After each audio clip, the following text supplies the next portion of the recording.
Hello, Frog fans. Welcome to Postgame Beers podcast. We are the club. I'm your host tonight, Kyle Malloy, joined by my co-host, Jacob Sailors. We've also got our producer, Crazy Ray Cartwright, in the house. A beautiful week of Frog Ball USA. TCU goes 4-0 on the week with a series sweep over BYU, which we are going to discuss. Setting up for a very spicy affair against ranked Kansas. We don't talk about that very often, but these are the pods that we really enjoy discussing because we get to highlight the highs and nitpick anything that worried us, which we'll try to get into that. So, Jacob, who you got in the final game tonight? Kicking off in what, like an hour and a half or so? Houston wins. I win my pool. Is that right? Dang. Yep. I thought I was cooked after Duke lost, but apparently I racked up so many points in the Final Four and Elite Eight that built myself up a nice, healthy lead, and only the Houston pickers or the Florida pickers can overpass me. So I just need Houston. So in pre-show, MK warned us, hey, my internet might cut out, guys. So just, be ready. And we went through all the pre-show just fine. And then right away in the intro, we get Robot MK for just a second. It wasn't bad. Seriously? And couldn't hear your Lupton. So I'm in Las Colinas, which is Dallas-Fort Worth. Ray, you are also in DFW. Am I correct? I'm in the what you might call the Addison area. Okay, so pretty close. MK, you are not in DFW. I'm not. No. I'm enjoying a place they call Paradise, Hawaii, if you will.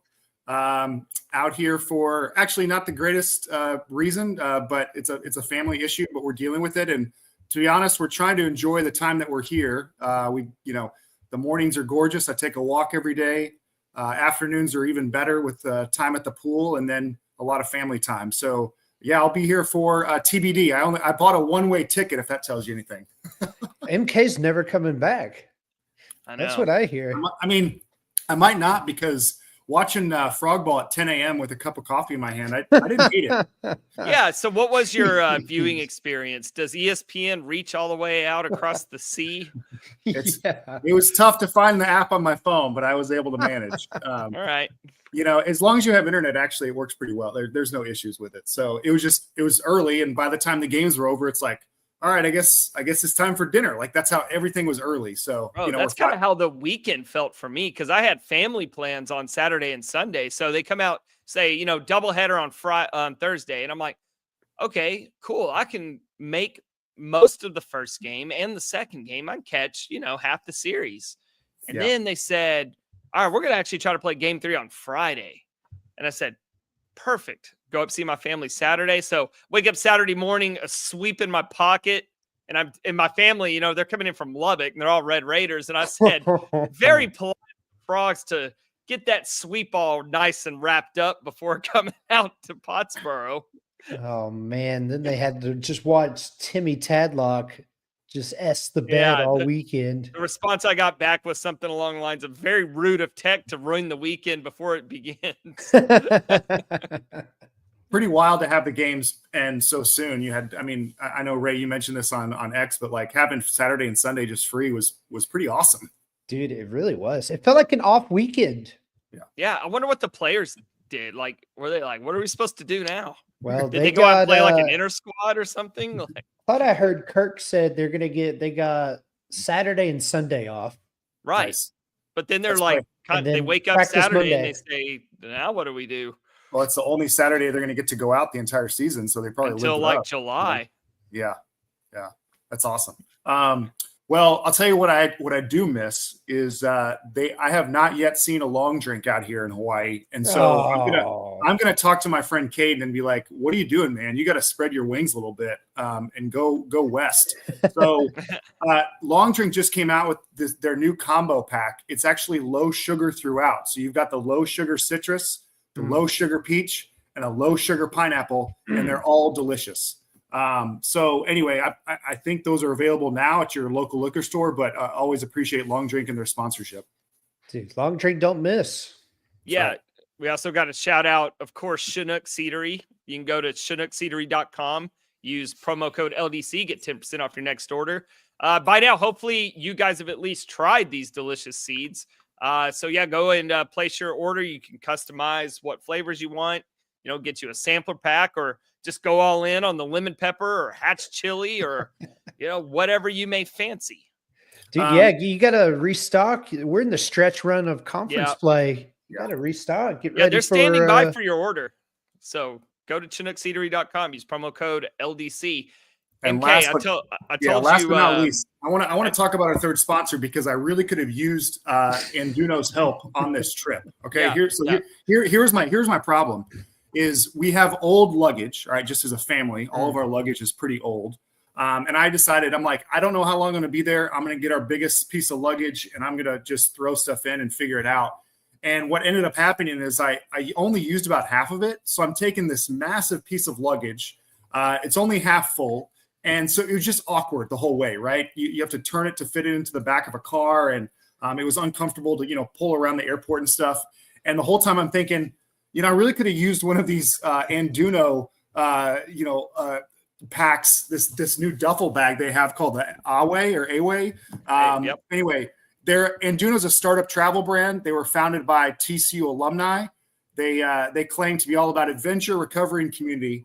And basically, they're setting out to create gear for an active lifestyle. I ended up watching their YouTube videos a little bit ago, and I was like, that would have been the only pack that I would have needed to travel to Hawaii for as long as I needed to. So anyway, use the code LDC 2025. What that does is get you 10% off your first order, your order, and then 5% of that goes back to a nonprofit. All their 5% of their profits this year go back to a nonprofit. So appreciate Anduno and their partnership with us. It's really tragic, MK, that story you just told, because you have a bag waiting on you. You just got to connect with the boys at Anduno and get yours, because guess what? I was able to take up to see my family this weekend, my Anduno travel bag.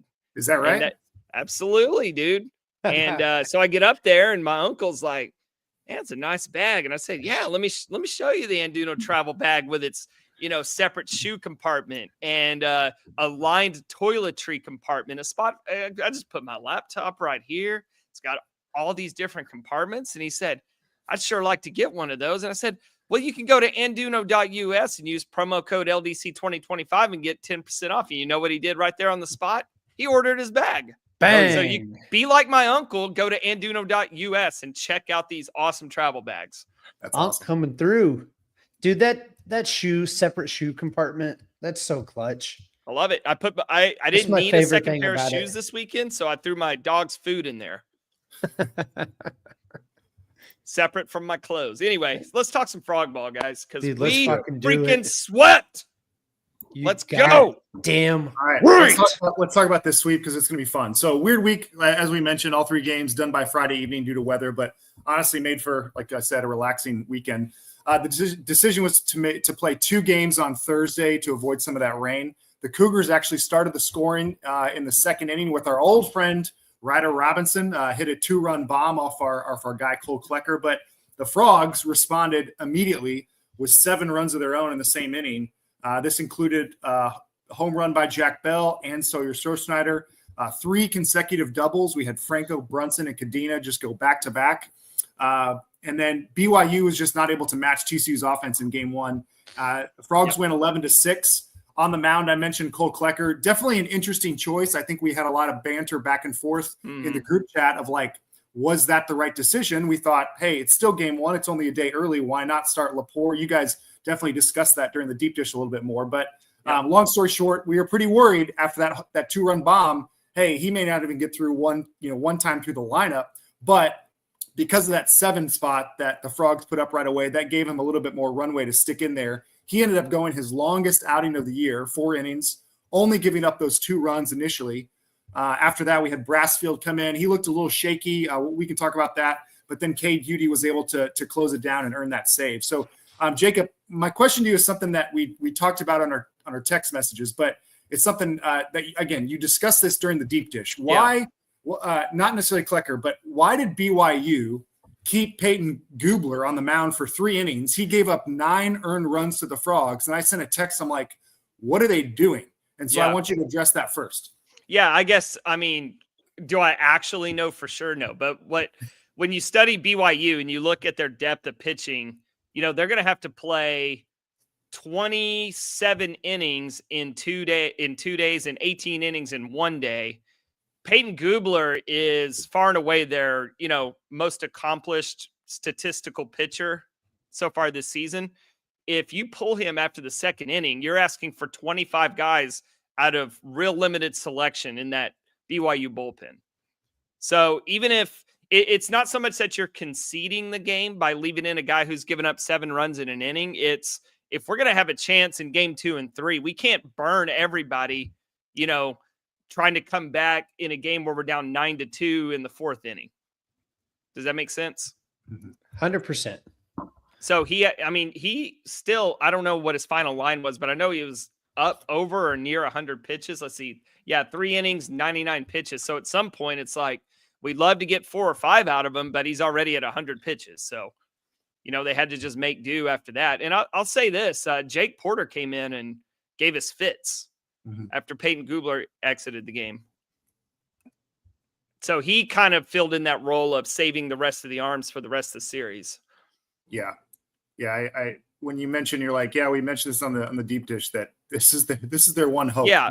And I just want to bring that up too real quick. So did we think Klecker couldn't do a good job? Not necessarily. It's a matter of matchups. And in theory, if Gubler's their best pitcher, why not go ahead and just match him up with Tommy Lepore? Yeah. Right? Because the reasoning for not throwing Lepore in game 1 originally was they wanted to keep him throwing on Fridays. Well, the Friday game gets moved up to Thursday. So Lepore's already going to have to pitch on Thursday anyway. So why not match him up with BYU's ace? Now, it worked out because we jumped all over Gubler. Yeah. And to Klecker's credit, especially once we got the 7 runs in the second, he looked way more comfortable going out for that 3rd inning. And he was attacking hitters. And BYU, I think, was trying to, hit a 5-run home run in the 3rd and 4th inning. And Klecker wasn't giving them anything in the zone, and they were chasing everything. Yeah. So good on Klecker to make that read. BYU was pressing, and Klecker took advantage. Boy, he sure did. And when Klecker's on, dude, it's that off speed, low in the zone, slightly out, getting the swings and misses. Yeah. And getting that lead, it was cruise control. He can go out there's no pressure. You can just go out there and throw the ball. Now, we had to remember, though, even up 9-2, BYU can hit the ball. Right? As we saw later in the weekend. They did not go down, in the 6th inning, they scored 3 runs, and it's like, okay, they get 1 more in the 8th, and then Isaac Cadena just said, you know what, enough of this. Let's just put this thing on ice and call it. So, yeah, good win. Whenever good it was win, 9-2 in the 5th inning, did you think we'd see a save recorded in this game? The save rules are so weird to me. But, so now, you start Klecker, you beat BYU's ace. Now you're really set up for game 2 and 3, right? In theory, right? With Lepore and Cademan and Sloan. That's a great comment in theory, because at that point I'm thinking, okay, it's either sweep or bust, right? Because you've got you still got Lepore and Cademan Parker ready to roll. You have the major pitching advantage, and you've already shown your offense can get to their pitching. So yeah. All right. Just a couple extra notes. Franco 5 for 5 with 3 doubles in that first game. And then BYU struck out 13 times, TCU only 3. I thought that was obviously it's numbers, but it still matters. The fact that despite giving up a bunch of runs, they were still able to strike out a bunch of guys. So yeah. And you got to mention Jack Bell kind of had the big blow in this one, to get them going in that game after they fell behind. Yeah, that 2-run shot certainly helped after you go down and by 2 runs right away. All right. Dude, not often that you see, we saw it in game 1 and game 2 and game 3. You get that nice north wind. That's fall ball wind that you're getting out at Lupton. You got out at Lupton this weekend. Usually that wind's blowing hard in from the south. It was blowing hard out from the north. Yeah. Yep. Yeah, MK, you missed a real cold weekend here in DFW. It was nice. I heard the weather was pretty crappy. Yeah, I was struggling I to was loving it. pay attention to that. It's like 80 degrees at the pool. I don't know. I wasn't really. Yeah. Let's go to game 2. Yeah. Let's go to game Game 2. 2, not on Saturday. Tough to win 2 games of doubleheader. It's always difficult, but TCU made it look pretty easy, blanking the Cougars 8-0, allowing just 1 hit in the 8th inning. Stroh-Snyder homered for the 2nd consecutive game, so 2 on the day. Mm-hmm. Bowen, Brunson, and Franco, they collectively, those 3 went 9 for 12 in game 2. Tommy Lepore, just another masterful performance from him. He went 7 innings, struck out 6, walked just 4. Again, 0 hits. I understand why Kirk didn't want to stretch him the entire way, but it kind of would have been cool to see him try for a no-hitter. No, no, it wouldn't. No, dude. Out. 115 pitches. All right, I got to admit something. From a fan perspective, right? Hey, maybe you can get to 135 and save your arm. But anyway. All right, let me just real quick. Neither of you guys were at the game. I was there with Martin, and we were sitting with some people. And I think it was the 5th, maybe the 6th inning. I said, I really hope BYU just gets a hit.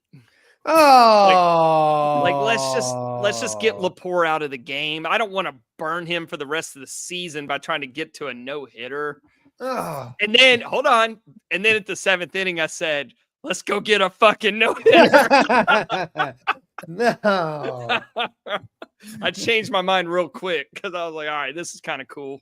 Let's go get it. So didn't Martin post about this, the last no-hitter for TCU? Was that back in 2018? I'm trying to remember what he I think that was the last one. That was a Halen Green.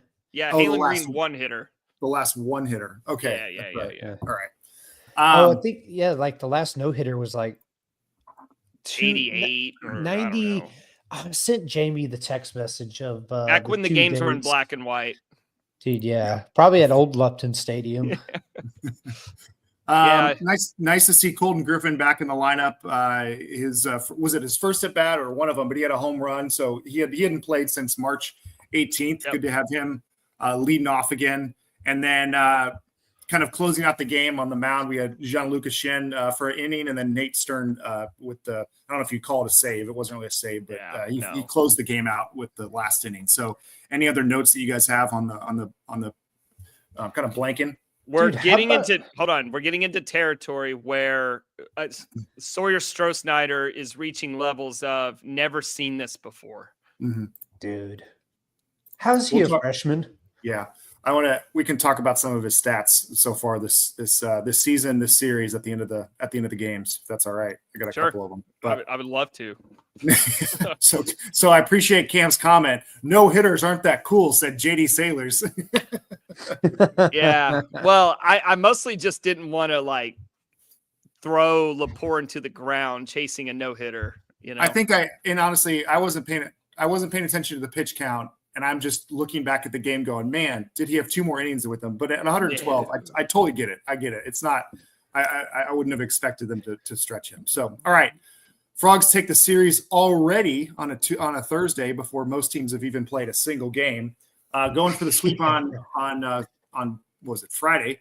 Like we said, we felt great. We had Caven Parker and Braden Sloan just twiddling their thumbs in the dugout waiting for their turn. Yep. Completely fresh. Felt like this one could have been even the easiest game of the series if BYU decided to quit, but that was not the case. Nope. This was the closest game of the 3 going into extras to settle it. The Frogs walked off the Cougars for the sweep 13-12. So a few notes from the game. BYU, they really knocked around Parker and Sloan for 6 runs in the 3rd inning. That's when Sloan came in to kind of relieve Caedmon. Even Trevor Baumler struggled a little bit. He gave up 3 runs in the 7th. But ultimately, TCU decided, no, we're not going to give up. We're going to score 11 runs in the second half of this game, including 3 in the bottom of the 9th to take it to extras. So we'll talk about the players that were, obviously important in that. But Jack Arthur, pinch hitting for Jack Bell in the 9th, goes yard for a 2-run shot. Genius call by Bill there. I got to work in some Bill compliments. Well, it's pretty rare when you not rare. It probably is rare. Like how often do you pull grab a pinch hitter and then he actually does the thing, right? Well, I've got that. That's the TCU's first pinch hit home run since 2023. There you go. All right. they brought in a lefty. You had Jack Bell coming up, who's a lefty. You got a guy on the bench who hits lefties really well. So it was a good move to give Jack Arthur that at bat. I mentioned Sloan's rough third inning. He entered with 2 men on base. A couple of those runs were attributed to Caden Parker, but after that, he didn't allow another hit. He pitched 3 more innings. He did allow a run on some wild pitches during, I want to say, the 5th or 6th inning, but he really settled down. He kind of settled down and allowed the Frogs to okay, we can still work our way back in this. Do want to shout out Caden Smith as well. Pitched the 9th, 10th, and 11th innings. 0 hits, 0 runs. He struck out 4, just ice in his veins from the freshman. Pretty cool to see. When we talked about the Tech game and the one we lost, and it was the Arizona State game on Sunday, when we were like, somebody just needed to step up and get some outs in that game. That's what Caden Smith gave you in that one. Yeah. Let me ask you guys a question. What would you put the odds on a parlay if I told you Cademan Parker, Braden Sloan, Trevor Baumler, Cohen Fieser would combine for negative 65% win probability added, and TC would win the game? What are the odds on that parlay? That's that one I saw online today. It was like 73 cents, but it was like 50 different things, including the Jets winning the division, and it was going to pay out like $40,000. I would venture to guess that my parlay would pay out more. I can't even really wrap my mind around it still. That we came back from not 1 6-run deficit, 2 6-run deficits. That's right. 6-0. And then at one point it was 12-6. Dude, it was funny. So at 6-0, me and Martin take a sports walk around Lupton. Yeah, I wasn't invited. I sat there by myself for like 2 innings. That was fun. Hold on, MK. Hold on. We're not done. Don't let Jacob derail the story. I'm proud of my derailment, actually. So, we're walking by the BYU bullpen. We say, come on, boys. We can't wait for y'all to come in. We need y'all. That's funny. And it worked. It did. Shout out another big helping hand, former Frog, Brett Hansen came in there and is that right? Golly, I forgot lit about the him. Mound on fire for BYU in his inning in a third. Yeah. So our Frog of the night, to take us to extras, we had Eaton. He was pinch running for Bowen, who doubled in the 9th inning. So that kind of got after Arthur's home run, down by 1 run, Bowen comes in and doubles, and that's when you kind of feel like, hey, this could happen. Situation developing. Eaton pinch runs for Bowen, and you've got Kramer come up a few batters later, and he singles perfectly to the right side. Eaton actually, it was a close play at home plate. He's surprisingly close. He's fast as shit, so he got there in time. But it was a great throw by the right fielder, and ended up scoring the game. So shout out to Cole on. But that was also on a 1-2 pitch when Kramer got that single. That's important. Down in the count, down to the final strike, comes through, ties the game. Opposite field. So yeah, that's awesome. I like how you set that up. We got to give a shout out to our Frog of the night, Cole Eaton. Cole Eaton, who pinch ran. You said Cole, and everybody's like, "Yeah, well, I know what the next word's going to be." And he said Cole Eaton. What I was trying to say is Cole. I'm reading through my notes, going, "Wait, oh yeah, Eaton's on base." Right? Then, Yeah. Cole, Kramer smashes him in. So but it wasn't over. It was not. Yeah, played a couple more innings after that. So what other notes do you guys have specifically on the last game? And we can kind of talk about the series as a whole. Oh, my goodness. There's so many freaking notes. Chase Brunson, 2 home runs? Yep. Ah. Carson Bowen had a monster home run. Dude, Carson Bowen, 4 for 5 in the game? I enjoyed watching. It wasn't like an amazing weekend overall, but it was nice to see Kadena come out of his slump a little bit. He had a really nice week altogether. That's what I'm saying. He had I was looking back. He's had 6 conference games, or sorry, 7 if you include one at BYU, where he's gone hitless. And so, I mean, that's kind of a killer, And so when we hit conference play, his batting average dropped significantly, close to 200 at this point. But to watch him get a home run, and at some point, I think he had a double. That might have been the first game, but just to kind of watch him actually get jacked up, the team, you could tell was excited for him because they've been missing his bat the last few weeks. So good on him, dude. Yeah, I mean, and it's not like he's been like in a bad way, right? He's been hitting the ball hard. It's just defensive positioning has been very good on him. So it's good to see those start finding gaps. Hard to catch it when it goes over the fence too. Yeah. Yeah, it's a neat trick TCU has this year. We're 2 away from last year's home run total. Dude. And it's April 7th. And yeah, they have 6 conference series still to go, not including any midweek games and stuff. I actually was looking at the schedule. There's quite a handful of weeks where they don't have a Tuesday game, which is kind of nice. Yeah, it is. I think I hope that I assume that was done on purpose, but it's nice to have an extra day of rest after coming back from Florida. I don't know. I think that's the Easter week or something, or anyway. But then between the last series, Cincinnati and Utah, there's nothing there. So just nice to have that break towards the end when they are trying to ramp up. It's nice for me to have that break too. I mean, I need some rest too myself. So personally. Here's something I was thinking about. So we talked about, they came back from 2 6-run deficits in this game. Go back to the Saturday game at Arizona State when, they kind of flashed late, it's garbage time. And it's like, we were like, well, it was nice to see them, fight at the end. Right. Right. Do you think now that we've had a couple comeback wins since then, that actually means more than we realized at the time? Dude, 100%. Like, even though they were down 30-0 or whatever the hell that game was, they were like, fuck it, 1 at bat at a time. Let's go. And if you carry that mentality and you're down 6 runs instead of 20, it's like good things can happen. Does that make sense? 100%. And I mean, you've got some really good veterans on this team.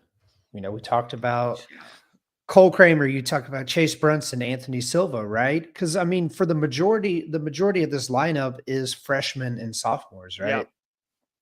And so, you getting those voices from the upperclassmen. Hey, let's not hang our heads. Let's chip away theory. Yep. It's nice to have a couple of these throughout the season where they can look back, when they get to postseason play and go, no, we've done this before, 100%. Not to translate to a different sport, totally different, but Duke blowing everybody out all year, they weren't ready to get challenged at the end by Houston.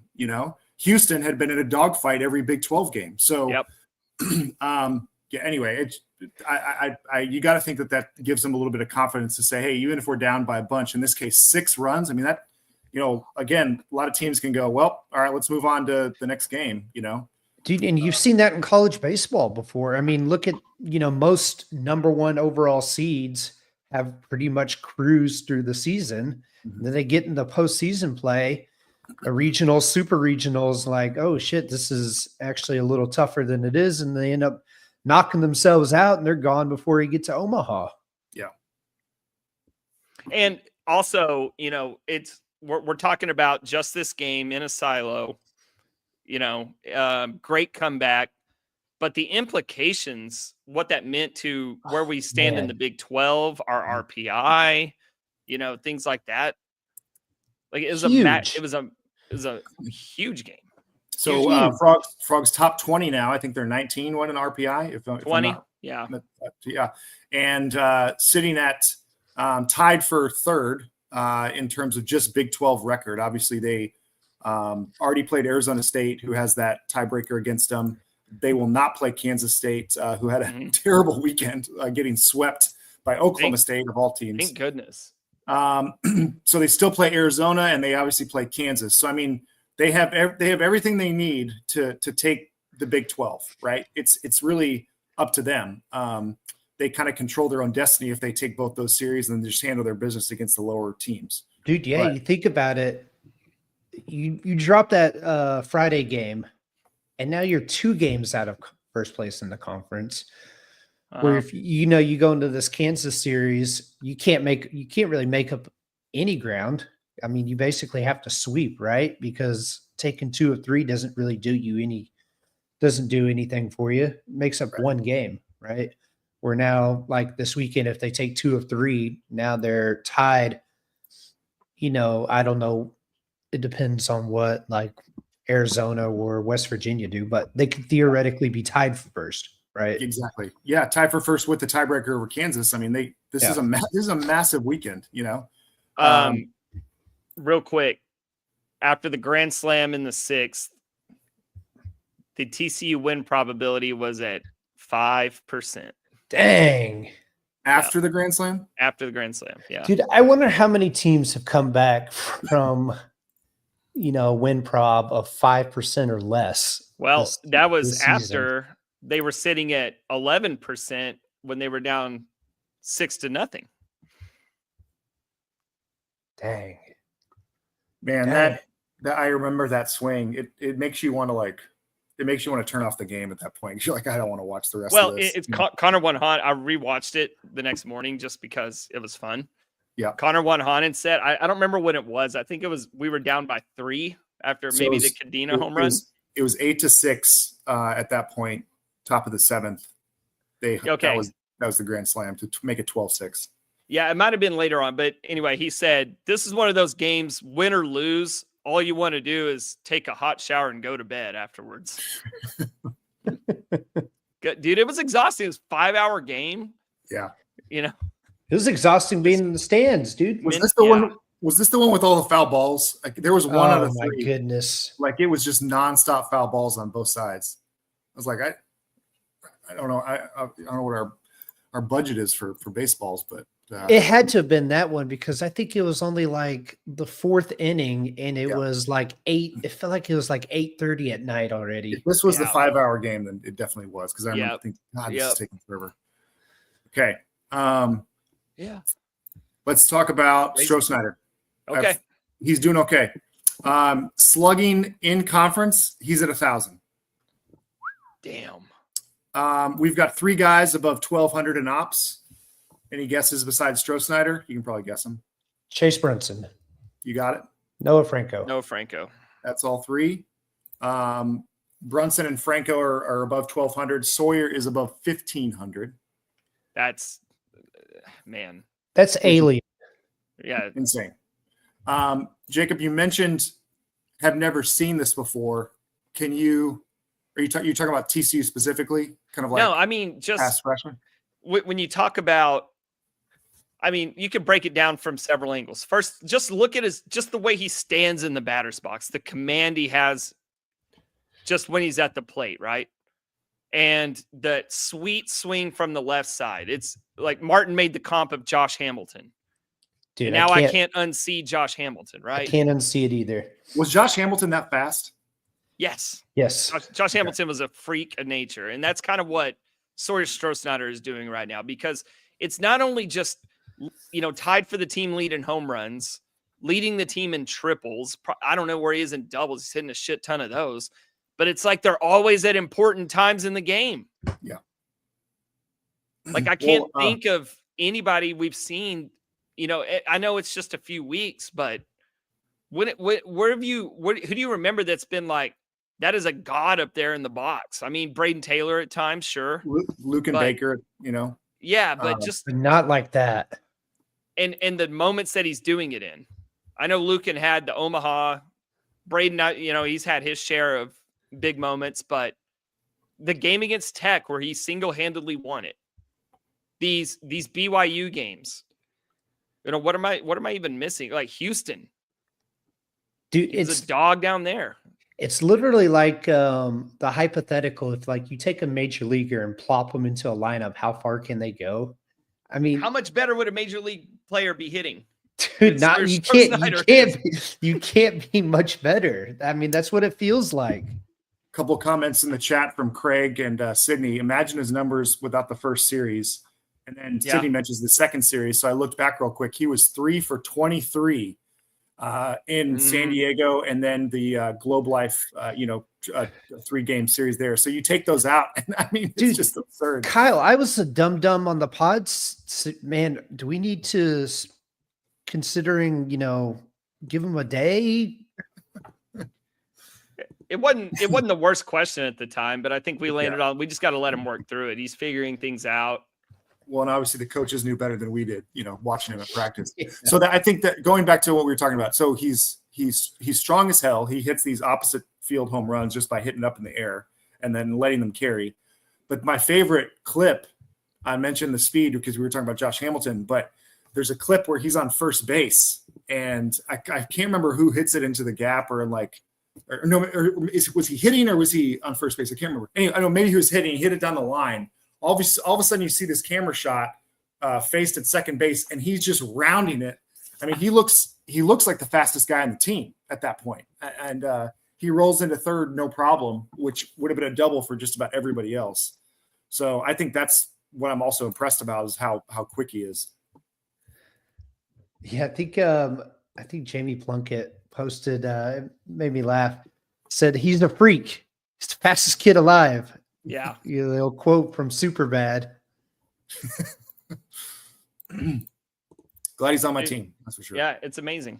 Well, we'll talk. I have some stuff I'm going to prepare for Thursday about Stroh Snyder. I figured you guys would talk more about it. Yeah, he deserves his own segment right now for sure, because it's ungodly what he's doing. Him having this godlike season, right? It's allowed. Is Chase Brunson having the best season that has flown under the radar? Yeah. For sure. I mean, if you look at his numbers in conference play, right? He's hitting 440, ops of 1269. He's slugging 760, 4 home runs, 11 RBIs, 22 hits, which is only one behind Stroh Snyder, 4 doubles.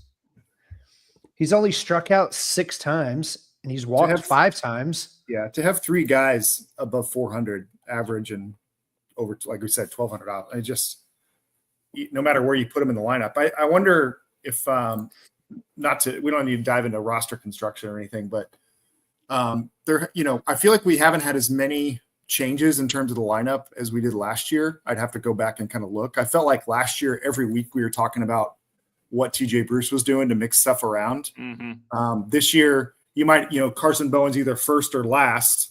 But otherwise you've got a similar kind of lineup, and you're going to throw in some guys like Jack Bell and Brody Green and Colton and stuff like that into it. But for the most part, it seems a little bit more consistent than last year for sure. Yeah, agreed. On the pitching, we don't have to necessarily talk about this a lot tonight, but for the deep dish on Thursday, Jacob. Mm-hmm. So I was just kind of looking at the pitchers as a whole, kind of big picture stuff. And if you ever looked at the TCU stats stuff on their website, they always talk about like they designate certain players. You kind of want to designate, hey, here are your starters in a darker background, and then maybe your the guys that don't play as much. They do that for offense. They also do it for pitching. So for pitching, the darker background denotes they pitch 1 inning per game on average. So basically and once you hit that, it means you're a starter or like a long reliever, basically. Right. So it's like the guys that we're seeing every weekend, kind of on the same note, or maybe I thought Braden Sloan would actually qualify for this. He does not. So anyway, with Caden's injury, he was out. The juggling on Sunday, you've got Baumler and Franco and a mix of other guys who are kind of juggling around. But there was only one pitcher who met that threshold, and that was Lepore. So what that told me is a couple things. Number one, we still don't have a set rotation that has been consistent because Caden got hurt, right? But we hope that he won't be, and he will continue to be that second main starter with figuring out the last one. But second was just how deep we are, right? Because they keep pulling in guys, and like you said, you mentioned those 4 guys on Sunday. You're like, if we had talked about seeing Sloan, Parker, Feezer, and Baumler all pitching and actually not doing great, but they have the resources available, they have those guns on the rack to be able to pull them out, which is, I feel like we're blessed with pitching this year. So before the season started, I went back through the past, I don't remember how many seasons, 6 or 7 seasons. I even went through like our Omaha teams, and I had a couple down years. And what I found is almost every year there's 6 to 9 guys that pitch 85% of your innings, right? So as the season goes, you find 6 guys, 7 guys, 8 guys that you really trust, and you ride them, through however far you go in the season, right? With this team right now, I count 11 guys that I would say are trustworthy, and I can make an argument for 13. So, right, it feels like we have more innings than guys right now, or more guys than innings. Because I don't know how you can take the guys we have and the success that they've had and par that down to like 8 guys. Because then you're saying like a guy like Trevor Baumler wouldn't be pitching very much anymore. Mm-hmm. If you just took it down to 6 to 8 guys. Mm-hmm. Or now, how crazy does that sound right now? Yeah, no Franco, exactly. Yeah. How crazy does it sound like? Yeah, once we get to the stretch part of the season, we won't even see Trevor Baumler anymore. Dude, and it's crazy. We all like Mason Bixby, love his stuff. And we haven't seen it all. Where do you slide him in? Right. Yeah, exactly. And, it took a few guys, like we had a bad game on Friday, pitching wise. And it's like, eventually we're going to throw enough guys out there to get one that's going to do the job because we have so many options. Now, thankfully our offense, did more than their part. It was probably our best offensive game of the year. Yeah. Picking up the pitching, but eventually we got down to Caden Smith, a freshman who, picks up the other guys and goes 3 scoreless.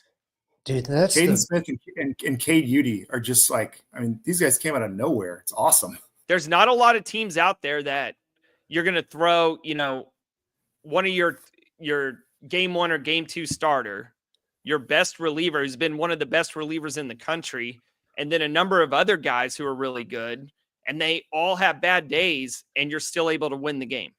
Yeah. Dude, because you eventually get to a guy that's going to shut down the other offense. Yeah, it shows our depth, and it shows the lack of depth on the other side, right?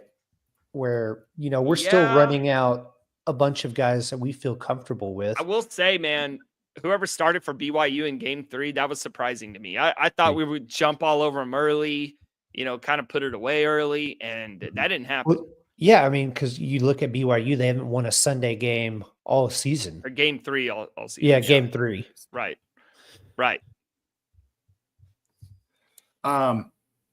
Okay, so when we're talking about rankings don't really matter at this point. The point is to beat Kansas and to beat Arizona. 2 of the better teams in the conference. You do those 2 things, rankings will take care of themselves.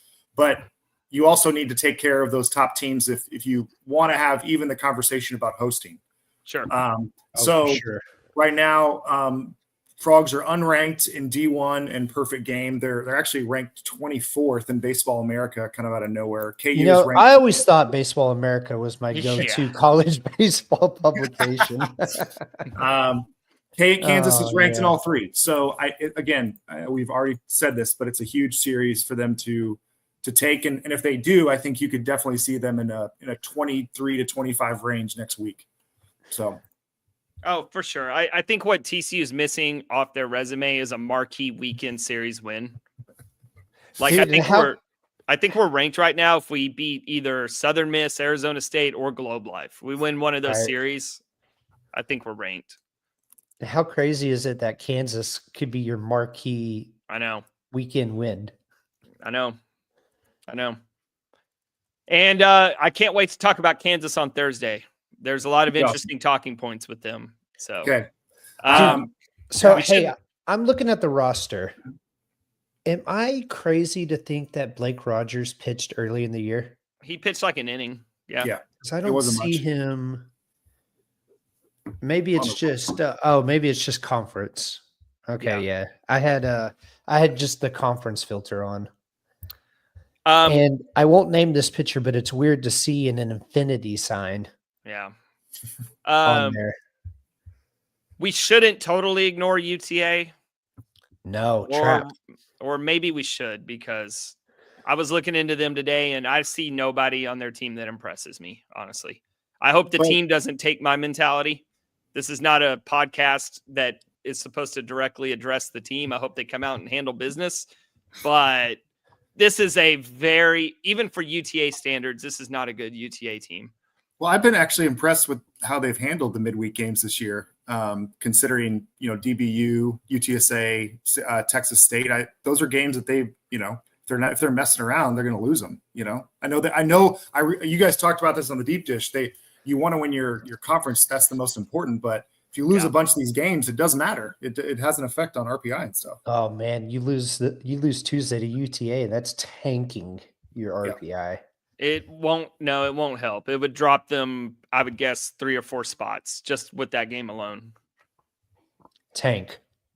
Yeah, it's not great. I mean, you're gonna have to dig yourself out of that hole to get back into hosting conversation. But UTA is winless on the year in midweek games. They're 0-5. Seriously? Yeah, they're not good, man. They're not good. Usually UTA is, they have a pulse and they can give you some fits, but I just don't see it with this team. It would take a major letdown from us to let them win this game. Which I don't think they're gonna do, because you're throwing Zach James. That's a freshman trying to prove, that he wants some weekend innings or he wants the ball, come postseason play to be trusted, right? And even if he does struggle, just like we just talked about, we have plenty of guys behind him who are willing to pick up the slack. So. Yeah, just a 3% chance of rain if they're worried about the cancellation. Well, as bad as crappy as the weather was last week, we're in for a fantastic weather week. Yeah, this week. Awesome. Yep, should be fun times. I'll be out of town this weekend, guys, so you have to hold it down for me. Oh, we'll do. I know. Tough scheduling, but I'm pretty excited about this Cross Canyon Ragweed concert Saturday. So I'll be watching, though. Awesome to talk a sweep. Perfect 4-0 week for the Frogs. Thanks to our sponsors, Long Drink, Chinook Seedery, and Anduno. Go check them out. LDC, use the codes and get 10% off. So anything before we close it out, Jacob? Any other final thoughts? No, I think we covered it all. All right, Ray. Awesome to see shirtless Cole walking around campus, Mike Napoli style. Twice this week. 2 times. I heard he doesn't wear a shirt to class. Is that true? All right. Off. That's funny. As always, go Frogs, fellas. See you soon.